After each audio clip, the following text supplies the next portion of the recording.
Żagħżugħa ta' 18-il sena mill-Ħamrun sofriet feriti gravi meta matul il-lejl ta' bejn it-2 u 3 kienet passiġġiera f'karozza involuta f'ħabta kera. Il-każ seħħ fit-triq tal-Balal fin-Naxxar ftit minuti wara nofs il-lejl.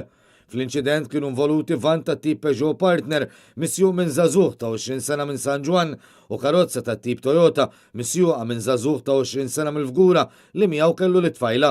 Ittieħdet immedjatament l-Isptar Mater Dei fi qettina tal-kura. Sewwieq ta' mutur kien involut f'inċident ieħor li wkoll seħħ fit-triq tal-Balal mhux magħruf x'wassal għall-inċident u lanqas il-kundizzjoni ta' saħħet il-vittma. Madankollu din it-triq ewlenija reġgħet kienet affettwata minn konġestjoni ta' traffiku. Żagħżugħ Taljan ta' 28 sena u residenti l-Fgura sofra minn feriti gravi wara li tlieta kien involut f'inċident ta' traffiku fil-Fgura stess. Għal-ħabta tal-11 ta' filgħodu, il-vittma kienet isuq motur ta' tip Piaggio li għal xi raġuni kellu impatt ma' karozza ta' tip Suzuki Alto misjuqa minn anzjan ta' 76 sena minn Ħazzabar.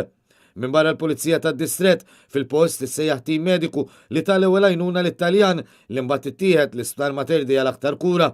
Hemm kien iċċertifikat li qed isofri minn feriti gravi. Għal-ħabta tan-nofsija ta' 3 filgħodu raġel ta' 56 sena minn Ħaltarxin sofra feriti gravi wara li l-motur li kienet isuq intlaqat minn vettura li telqet mill-post. L-inċident hit and run seħħ fit-triq il-ħaddiem fil-Marsa. Hemm ir-raġel kienet isuq il-motur tat-tip Kimco fejn intlaqat mill-karozza li baqgħet tinstaq.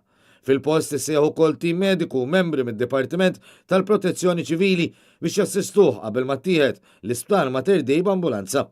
Aktar investigazzjonijiet mill-Pulizija dwar dawn l-inċidenti għadhom għaddejjin.